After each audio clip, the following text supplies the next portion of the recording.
భారత్ మాతాకి. నేను హరీష్ రావు గారు ఫోన్ ఒక నిమిషం హరీష్ బాబు గారు నాకు ఫోన్ చేసి రమ్మని చెప్పి నేను అనుకున్నా, అరే నితిన్ గడ్కరీ గారు ఢిల్లీ నుంచి వచ్చిండ్రు, కిషన్ రెడ్డి గారు ప్రత్యేకంగా పట్టుకొని వచ్చినడికి ఒక్కటి 100 కోట్లు కాదు, 200 కోట్లు కాదు, 1000 కోట్లు కాదు, 2000 కోట్లు కాదు, ఎన్ని వేల కోట్లు, 6100 కోట్లు. ఎంత చెప్పాలి? ఎంత? మరి గిన్ని వేల కోట్ల రూపాయలు నితిన్ గడ్కరీ మనకి ఇస్తే గింత సప్పగుంటుందా అన్న కేసీఆర్ మీటింగ్ అని ఏదైనా? రెండు చేతులు బయటకెత్తాలి. భారత్ మాతాకి. చేతులు ఉన్నోళ్ళు మాత్రం ఎన్నికెత్తలేరు. ఇంకా భారత్ మాతాకి, భారత్ మాతాకి, భారత్ మాతాకి. జై శ్రీరామ్, జై శ్రీరామ్.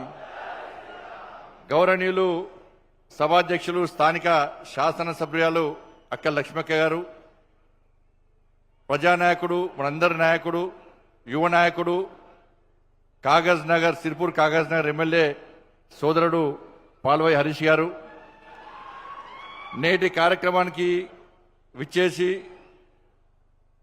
ఈ ప్రాంతంలో 6100 కోట్ల రూపాయలతో అభివృద్ధి పనులకు శంకుస్థాపన చేసి జాతికి అనేక రోడ్లను జాతికి అంకితం చేయడానికి చూడండి గౌరవనీయులు, పెద్దలు, పూజ్యులు, కేంద్ర మంత్రివర్యులు శ్రీ నితిన్ గడ్కరీ గారికి, మనందరి నాయకుడు, మనందరి అభిమాన నాయకుడు, మనందరినీ ముందుకు నడిపించే నాయకుడు, భారతీయ జనతా పార్టీ రాష్ట్ర అధ్యక్షులు, కేంద్ర మంత్రివర్యులు గౌరవనీయులు శ్రీ జి కిషన్ రెడ్డి గారు,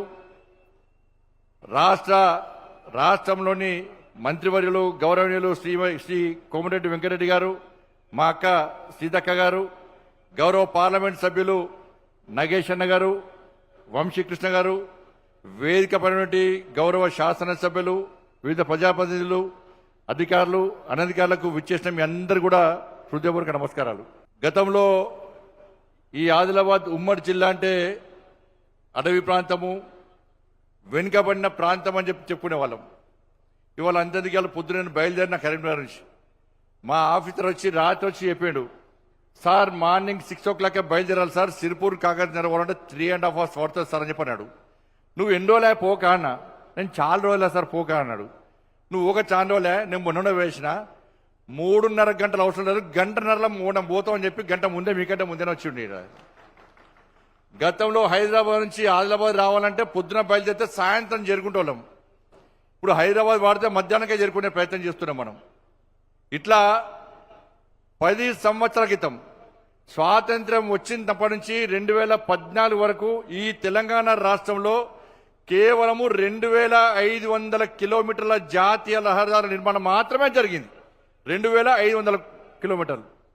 కానీ ఈ 10 సంవత్సరాల కాలంలో నరేంద్ర మోడీ గారి ప్రభుత్వం వచ్చిన తర్వాత శ్రీ నితిన్ గడ్కరీ గారి నేతృత్వంలో 2014 నుంచి ఇప్పటి వరకు దానికి రెట్టింపు 5100 కిలోమీటర్ల జాతీయ రహదారి నిర్మాణం జరిగిందంటే ఒక్కసారి ఆలోచించండి. వాళ్ళ దాని ఆదిలాబాద్ వెనుకబడిన ప్రాంతం కాదు, ఆదిలాబాద్ వెనుక పడేసిన ప్రాంతం.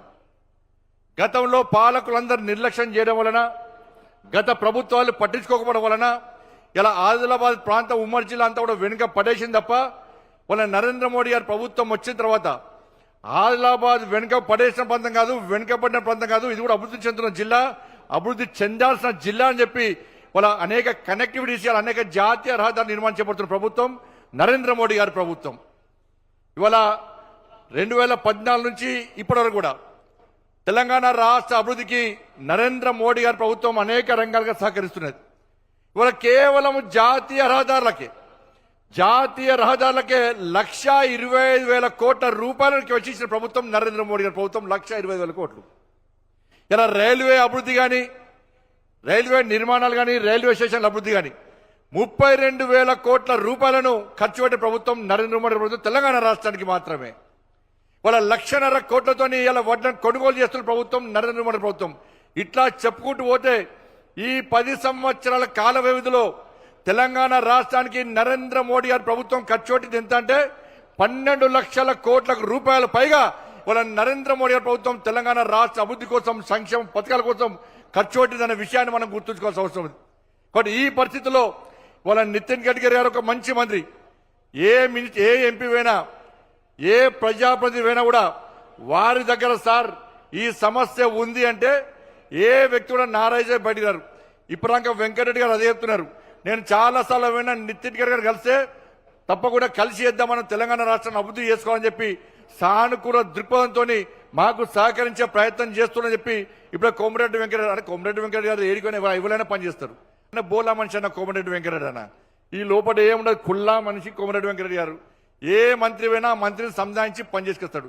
నేను మళ్ళీ చెప్తున్నా, ఇలా ఇద్దరు మంత్రులు ఉన్నారు, గౌరవ మంత్రివర్యులు. మా కోమటిరెడ్డి వెంకటరెడ్డి గారు ఉన్నారు, మా అక్క సీతక్క గారు ఉన్నారు. ఇద్దరు ముఖ్యమైన మంత్రులు ఇక్కడ ఈ తెలంగాణ రాష్ట్రంలో కాంగ్రెస్ పార్టీ ప్రభుత్వంలో.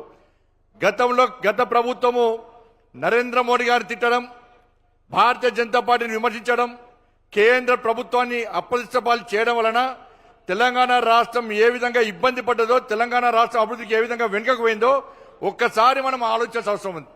ఎన్నికలప్పుడు మాత్రమే ఒకరికొకరు విమర్శ చేసుకోవాల్సిన అవసరం ఉంది. కానీ తెలంగాణ రాష్ట్రం అభివృద్ధి చెందాలంటే కేంద్ర రాష్ట్ర ప్రభుత్వాలు సీతక్క గారు చెప్పినట్టుగా రెండు జోడెద్దులాగా ముందుకు సాగుతూనే అభివృద్ధి సాధ్యం అన్న విషయాన్ని ఇవాళ ఇక్కడ పాలకులు కానీ అందరూ గుర్తుంచుకోవాల్సిన అవసరం ఉంది. కాబట్టి గతంలోగా మాదిరి కాకుండా ప్రతిసారి విమర్శలు చేయడం, ప్రతిసారి తిట్టుకునే ప్రయత్నాన్ని మనం బంద్ పెడదాం. మనం కలిసి అధికార పార్టీ, రాష్ట్రంలోని కాంగ్రెస్ పార్టీ ప్రభుత్వం, కేంద్రంలోని నరేంద్ర మోడీ ప్రభుత్వం మేము సహకరించడానికి సిద్ధంగా ఉన్నాం. నరేంద్ర మోడీ గారి ప్రభుత్వం తెలంగాణ రాష్ట్ర అభివృద్ధికి సహకరించే సిద్ధంగా ఉంది. అనేక సందర్భాల్లో నరేంద్ర మోడీ చెప్పారు, ఎస్ ఎన్నికల వరకు మాత్రమే రాజకీయాలు, ఎన్నికల తర్వాత అన్ని రాష్ట్రాలు అభివృద్ధి చెందనే ఒక శక్తివంతమైన భారతదేశ నిర్మాణం సాధ్యమవుతుంది. తల్లి భారత మాతను విశ్వగురుస్థానంలో ప్రతిష్ఠించాలి. 2047 వరకు ఈ భారత్ ను అఖండ భారత్ గా, అభివృద్ధి చెందిన భారత్ గా అగ్రదేశాల సరసన చేర్చాలని చెప్పి ఒక విశాల దృక్పథంతో, ఒక అంకురిత దీక్షతో ముందుకు సాగుతున్నటువంటి గొప్ప వ్యక్తి నరేంద్ర మోడీ గారు. కాబట్టి అది అభివృద్ధి సాధ్యం కావాలంటే ఈ దేశంలో ఉన్నటువంటి అన్ని రాష్ట్రాలు, అది బీజేపీ పాలిత రాష్ట్రమా, అది విపక్ష పార్టీ పాలిత రాష్ట్రమా కాదు, అన్ని రాష్ట్రాలు అభివృద్ధి చెందనే ఈ దేశం అభివృద్ధి చెందుతున్న విశ్వాసం, నమ్మకంతోని నరేంద్ర మోడీ గారి ప్రభుత్వం ఉంది. కాబట్టి ఈ తెలంగాణ రాష్ట్ర అభివృద్ధికి సహకరిస్తున్నాం, ఇంకా సహకరించి సిద్ధంగా ఉన్నాం. కాబట్టి మీరు మేము కలిసి ఇవాళ తెలంగాణ రాష్ట్రాన్ని ముందుకు తీసుకొచ్చిన బాధ్యత ఉందని చెప్పి భావిస్తూ తప్పకుండా రాబోయే రోజుల్లో కూడా నరేంద్ర మోడీ ప్రభుత్వం ఈ రాష్ట్రం సహకరిస్తామని చెప్పి ఈ సందర్భంగా విజ్ఞప్తి చేస్తూ, లాస్ట్ కు నా నియోజకవర్గానికి సంబంధించి మీకు సంబంధించి కూడా కోరిక కోరాల్సిన అవసరం ఉంది. మా వెంకటరెడ్డి గారిని కోరుతున్నాను, దయచేసి వెంకటరెడ్డి గారు, వెంకన్న అన్న ఇప్పుడే నితిన్ గడ్కరీ గారు ప్రామిస్ చేసిన ఒకటి, హైదరాబాద్ మంచిర్యాల వరకు రాజీవ్ రహదారి ఉండే, అది నాగపాము లెక్కున్నది, ఎటు పోతుందో తెలియదు. అది క్వాలిటీ లేకుండా పనులు చేసారు దాన్ని. గత ప్రభుత్వం కూడా, గత పాలకులు కూడా ఇది క్వాలిటీ లేకుండా పనిచేస్తున్నారని చెప్పి శాసనసభ కమిటీలు వేసారు, విచారణ కమిటీలు వేసారు. ఆ విచారణ కమిటీ 7 రోజులు క్వాలిటీ లేకుండా పనిచేశారు. వాళ్ళ ప్రజలు ఇబ్బంది పడుతున్నారు. ఇవాళ కేంద్ర ప్రభుత్వము అన్ని జిల్లా కేంద్రాలతో రాష్ట్ర రాజధాని హైదరాబాద్ కు కనెక్టివిటీ ఉండాలని చెప్పి 32 జిల్లాలతో జాతీయ రహదారులతో హైదరాబాద్ హెడ్ క్వార్టర్కి వాళ్ళ దేశ రాజధానికి, రాష్ట్ర రాజధానికి కనెక్టివిటీ ఇచ్చిన ఇవాళ. కాబట్టి హైదరాబాద్ నుంచి ఈ మంచిర్యాల వరకు రాజీవ్ రహదారి అవుతుందో అది గుంతలు పడి ఇబ్బంది పడే ప్రభావం ఉంది. కాబట్టి నేను కోమటిరెడ్డి వెంకటరెడ్డి గారికి విజ్ఞప్తి చేస్తున్నా, మీరు దయచేసి ముఖ్యమంత్రి గారితో మాట్లాడండి. ఆ కాంట్రాక్టర్ యొక్క సమస్యను